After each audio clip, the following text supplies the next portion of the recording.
आज मी काय खात आहे हा जर विचार करत असाल तर नक्की एकदा सांगते, पण पहिले टेस्ट करून घेऊ द्या की कसं लागतंय. एक स्पून टेस्ट केल्यावर माझ्या पोटामध्ये जो थंडावा आला आहे, तर मी आता तुम्हाला सांगते की मी आले आहे मुलुंडच्या आईस भेलला. आईस भेल असं ऐकल्यावरती काही विचित्र वाटतंय, पण आपण नॉर्मल भेळ तर खातोच ना, खट गोड, प्रत्येकाची जशी आवड असेल तशी. पण इथे काहीतरी वेगळंच आहे जे मला पण वाटलं. मी इथे आईस भेळ खायला गेली पहिल्यांदा, पण त्यांची जी टेस्ट होती ना, वा लाजवाब. जे ह्यांच्या चटण्या होत्या त्या सगळ्यात बेस्ट होत्या. आणि आता श्रावण पण चालू झाला आहे, तर श्रावणात आपण वेगवेगळ्या गोष्टी तरी टेस्ट करायला हव्याच.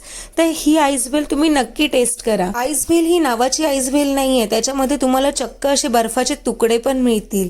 आणि ही एकदा भेळ जर तुम्ही टेस्ट कराल ना, तर नॉर्मल भेळ पण विसरून जाल. ज्या लोकांना ढोकळा आवडतो त्यांच्यासाठी तर सोने पे सुहागा आहे, कारण की या भेळमध्ये ढोकळ्याचं क्रश टाकतात. काहीतरी वेगळं आहे, पण तुम्ही जर जिभेवर ठेवलात एक चमचा जरी, तरी असं वाटेल ओह काय टेस्ट आहे. ही भेळ फक्त तुम्हाला मुलुंडमध्ये टेस्ट करायला मिळेल, सर्वात जुनी आणि सर्वात युनिक. तुम्हाला काही पार्टी फंक्शनसाठी किंवा घरात कार्यक्रमसाठी पण जर ऑर्डर द्यायची असेल तर तुम्ही यांच्याकडे ऑर्डर देऊ शकता.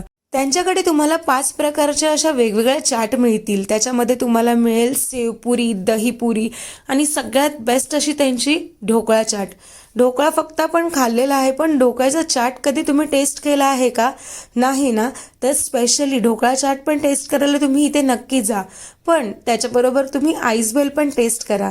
तुमचं मन एक खाऊन भरणार नाही, दुसरं खाण्यासाठी पण तुमचं मन तरसत राहील. तर तुम्ही इथे ती टेस्ट करून घ्या. आम्ही इथे काकांना आमच्यासाठी एक बनवायला तर सांगितली, पण त्यांना ऑर्डरवर ऑर्डर तर चालूच होते. पण काकांनी आमच्यासाठी ती बनवायला घेतली. बघा तुम्ही, इथे केळीच्या पानामध्ये मस्त अशी ही भेळ बनवली जाते.